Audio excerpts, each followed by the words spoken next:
RIRS for left renal stone performed by Dr. Kandar Parikh. A 60-year-old man presented with the left middle calyceal stone with 1420 HU. He was a known case of coronary artery disease with the hypertension and breathlessness.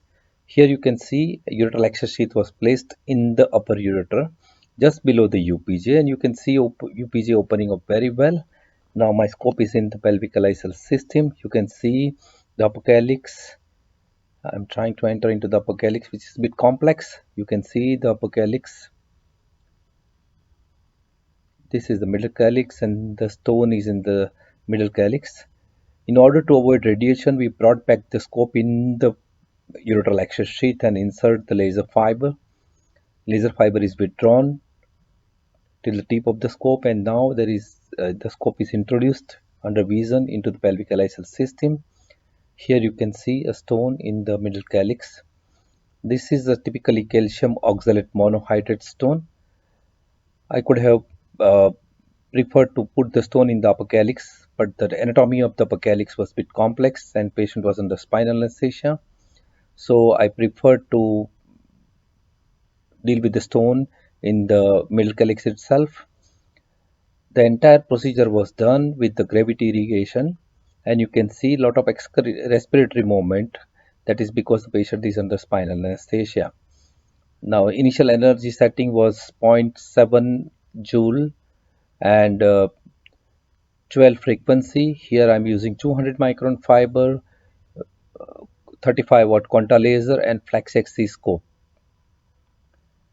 Because the patient was having a history of asthma and coronary artery disease, patient's cooperation to intermittently hold the breath during the procedure was not possible. So you can appreciate a lot of respiratory movement. So it is important that the surgeon has a very nice laser control. You can beautifully see the vision when the procedure is done under gravity irrigation. So there is less possibility of rise in intrarenal pressure. Initially, we adopted a technique of producing a fine dusting. We call it as golden dust. You can appreciate very nice dust. And so you reduce a large stone into a small stone. And once you reach into the center of the stone, then you have to fragment the stone. So you are adopting a technique of dusting followed by fragmentation.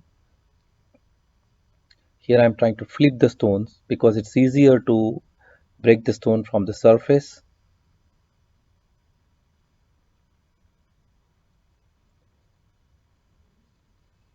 Do not try to fragment the stone from the beginning, otherwise it will lead to many fragments which subsequently takes a lot of time for the removal.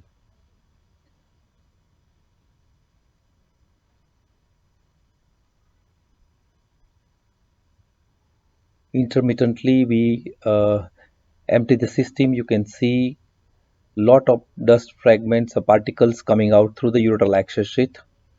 This will decompress the system and also clear the vision while performing the procedure. So this is very essential step. Now again we proceed. You can see the vision is clear.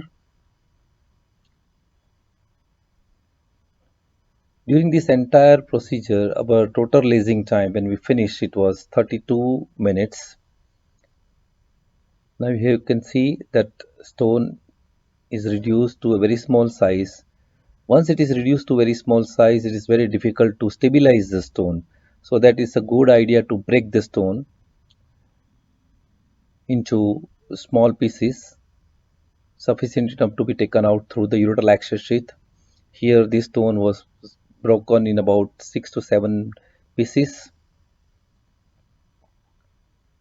And all these fragments then are taken out using a 2.25 French Boston zero tip basket.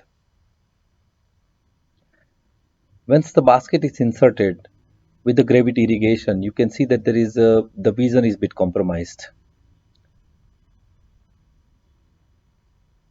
So maybe that's a time when you can use syringe irrigation intermittently in order to clear the vision. Here you can see that we are applying a syringe irrigation that will help us to improve the vision and grab the stone without producing any other trauma.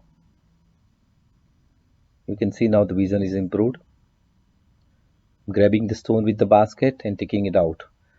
So you take out all the fragments, and then before you finish the procedure, inspect all the calyx again.